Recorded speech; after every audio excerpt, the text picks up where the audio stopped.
Justice released hundreds of thousands of documents related to the late sex offender Jeffrey Epstein. From the moment Jeffrey Epstein arrived in federal custody in 2019, there was a question hanging over his case that would not go away. Not just how he built a network of wealth and influence, not just how he evaded accountability for years, but who else was connected to him. For 6 years, Epstein's investigations generated fragments, court filings, inquisitions, conspiracy theories, and half-remembered names, but many key documents remained sealed from the public. Then, in late 2025, everything changed. In a bipartisan act of pressure and political urgency, the United States Congress passed what came to be known as the Epstein Files Transparency Act, compelling the Department of Justice to release thousands of pages of documents related to Epstein, his associates, and the sprawling trail of contact, correspondence, and travel logs he left behind. Those files now paint a troubling picture, not just of Epstein's crimes, but of the company he kept, the circles he breached, and the institutions that failed to interrogate that access. In some cases, the revelations are photographic. In others, they are legal records, emails, or flight manifests that expose connections once only whispered about. This is not a story about speculation. This is about documents released under law, by order of Congress, and mandated to be unsealed within a fixed period. For decades, Epstein's name carried two associations: extraordinary wealth and incredibly dark allegations. What many did not know was that government investigators had accumulated hundreds of gigabytes of material: evidence, witness statements, travel logs, banking records, photos, emails, all held in the Federal Bureau of Investigation's Central Case Management System, and collectively referred to in official parlance as the Epstein Files. Now, those files are in the public domain, partially redacted, incomplete, and in many cases deeply disturbing. But they are now subject to public scrutiny in a way that was once unimaginable. What makes the release of these documents so extraordinary is not only the scope of the files, but the pressure it took to get them released. For years, both survivors of Epstein's abuse and members of the U.S. House Oversight Committee had demanded transparency. Survivors appeared in public service announcements alongside members of Congress, demanding that hidden records be exposed, testimonies be heard, and that the full truth, however ugly, come to light. One PSA featured women holding up photos of themselves as teenagers, declaring that the world had a right to see the full scope of Epstein's behavior and affiliations. But it was not a straight path. At points, politicians on both sides of the aisle resisted disclosure. Some feared that revealing names, flight logs, or personal contacts would implicate powerful figures without context. Others genuinely worried about protecting ongoing investigations or the privacy of individuals named in the files. The Department of Justice initially pushed back, citing legal protections and grand jury secrecy. Then, in a rare moment of consensus, the House of Representatives passed the Transparency Act 427-1, and the Senate agreed unanimously.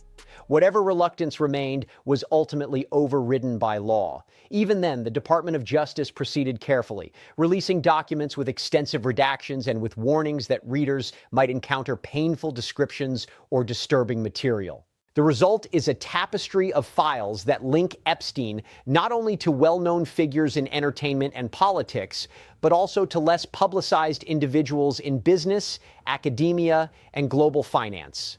Photos show social scenes on Epstein's properties, flight logs reveal plane journeys with multiple high-profile passengers, and emails demonstrate ongoing interactions long after Epstein's first conviction in 2008. It is here, in the dust of these documents, that one of America's largest disgraces begins to take shape.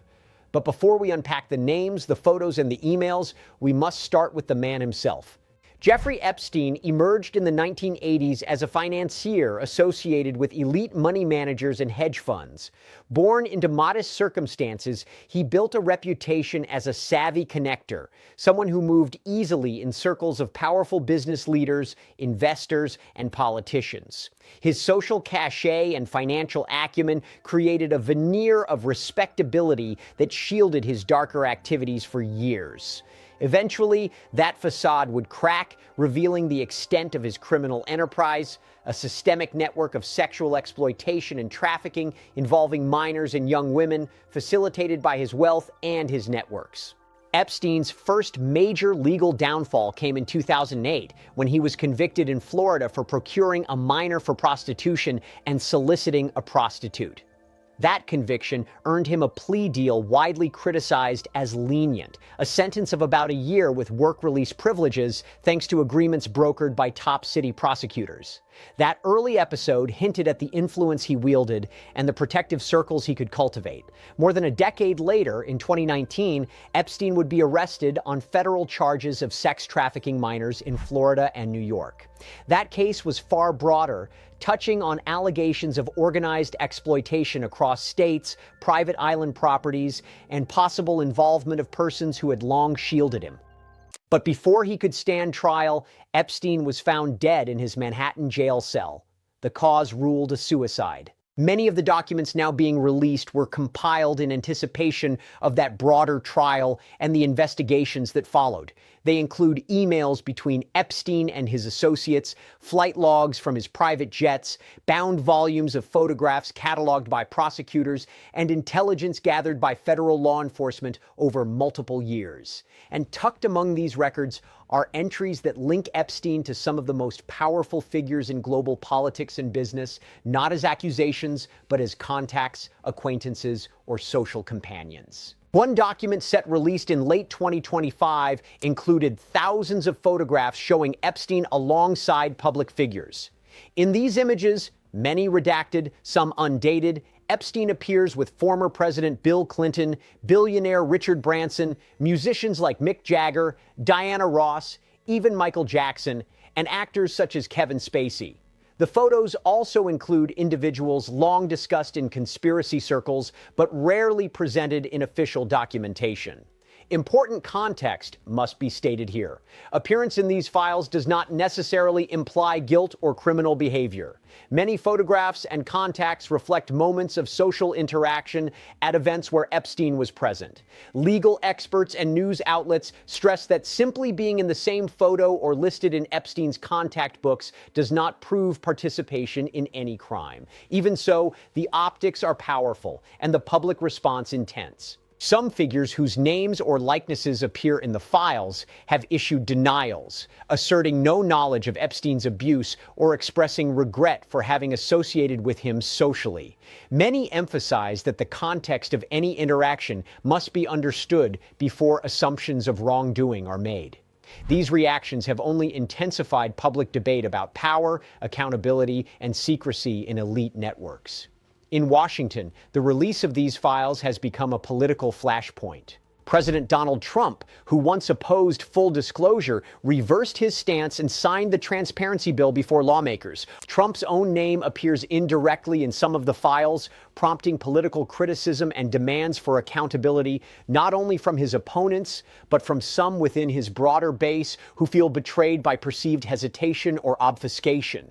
Beyond politics, the files have reignited focus on survivors of Epstein's abuse. Many advocates argue that transparency is a form of justice, not only for public reckoning, but for recognition that real people suffered real harm. Survivors have voiced frustration that even now critical documents remain sealed or heavily redacted, and that grand jury transcripts associated with some investigations are not fully public.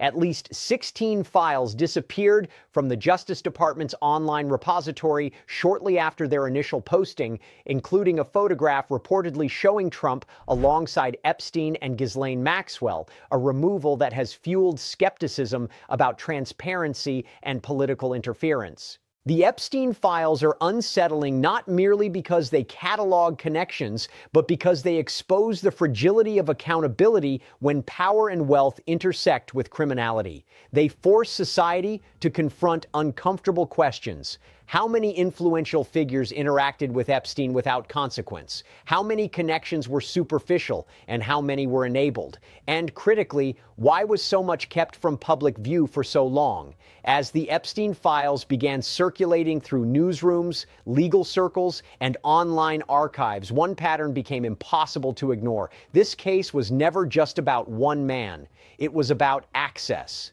Jeffrey Epstein did not operate in isolation.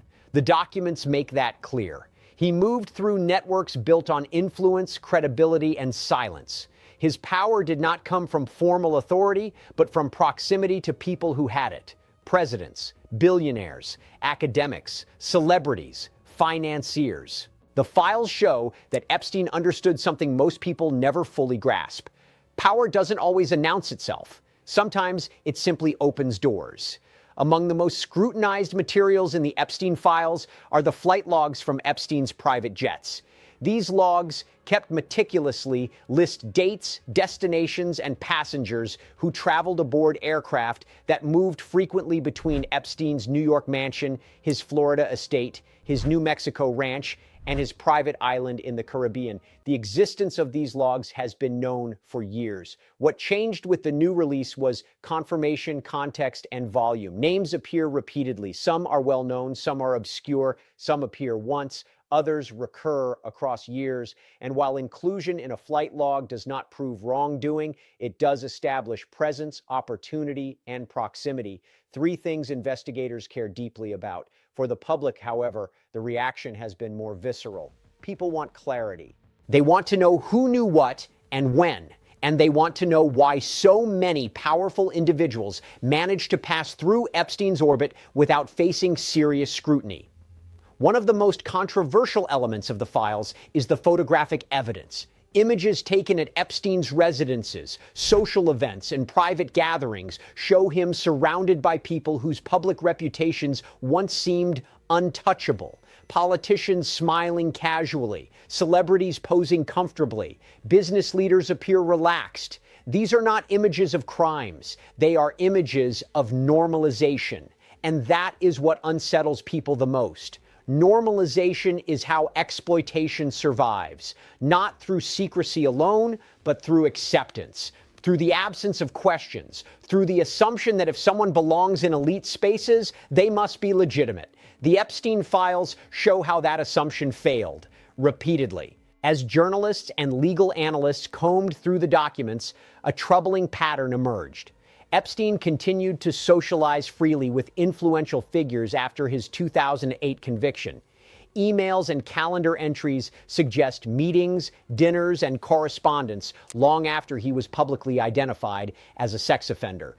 This raises a question that has no comfortable answer. Why was he still welcome? Some have argued ignorance. Others cite willful blindness. But the files make clear that Epstein was not hiding in shame.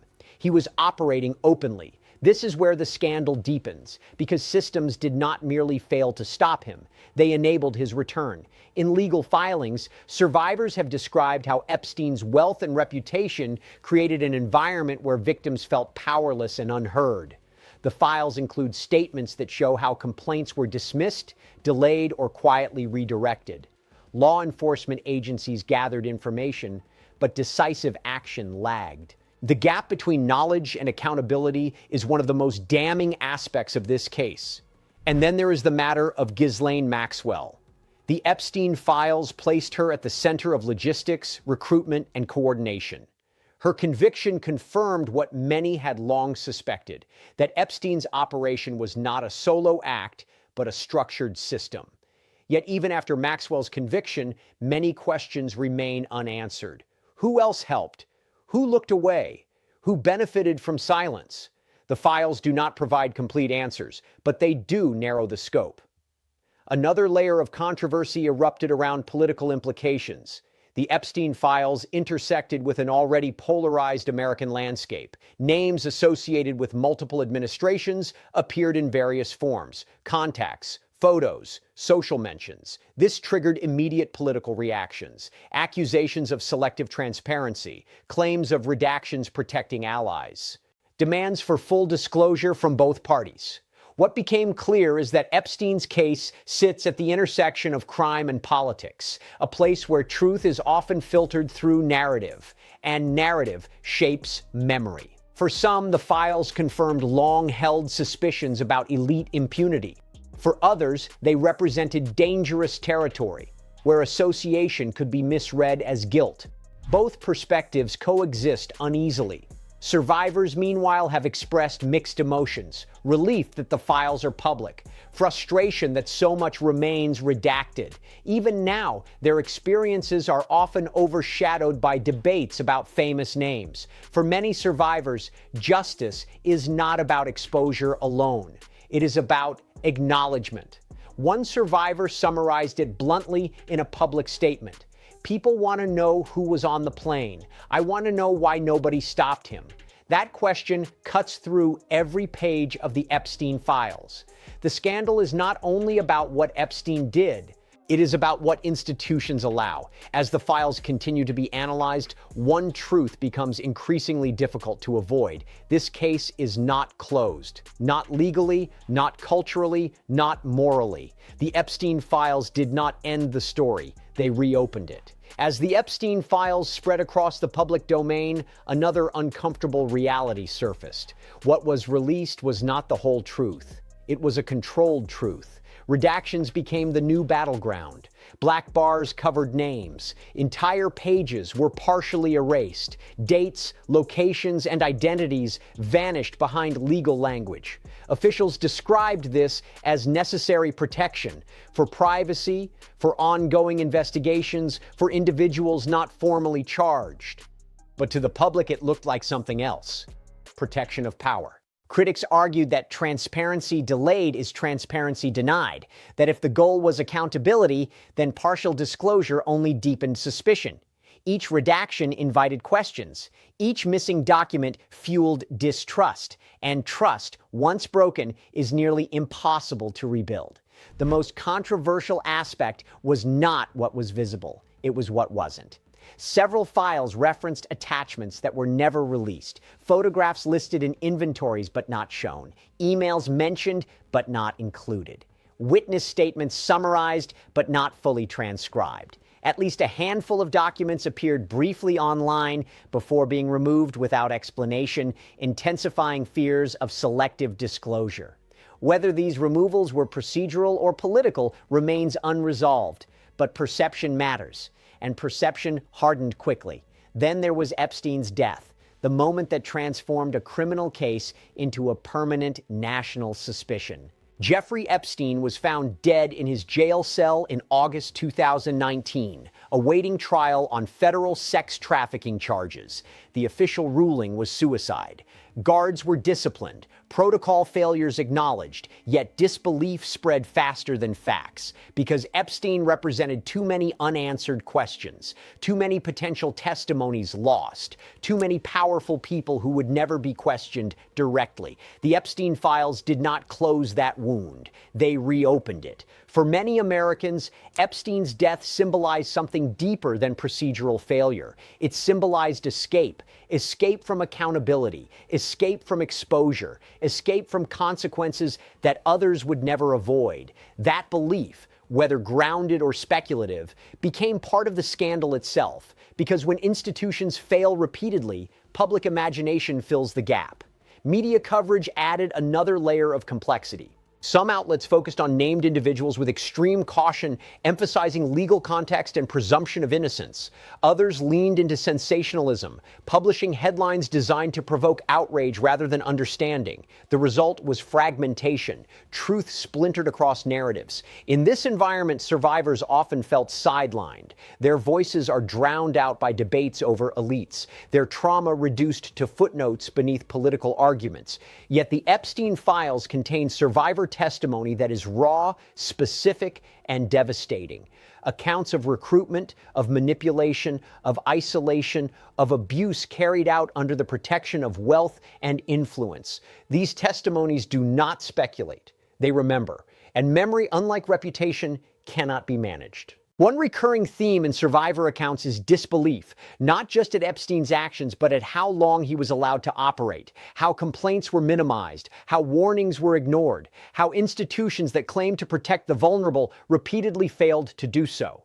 This is where the scandal transcends Epstein himself. It becomes systemic. The Epstein files expose a pattern that extends beyond one case. A pattern where money delays justice, where influence blunts scrutiny, where credibility shields behavior. This is not unique to Epstein. He is simply the most visible example. The scandal also forces an uncomfortable question onto the public. Why are we more shocked by who knew Epstein than by what he did? The obsession with names, while understandable, risks obscuring the core crime: sex trafficking, exploitation, abuse facilitated by power. The files remind us that focusing only on associations can unintentionally erase victims. And that erasure is another form of harm. Yet accountability demands scrutiny, and scrutiny demands courage. As pressure mounted, lawmakers promised further releases. Journalists filed lawsuits for unsealing grand jury materials. Advocacy groups pushed for survivor-centered reforms to ensure future cases could not be buried so easily. Whether those promises will be fulfilled remains uncertain. History suggests caution. The Epstein files are not closed. They are confrontation.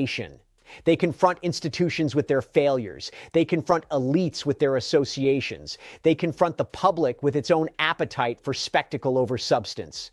And perhaps most uncomfortably, they confront a society with a truth it has resisted for decades. That power, when unchecked, protects itself first. The Epstein files did not deliver justice. They delivered exposure. And exposure, while powerful, is not the same thing.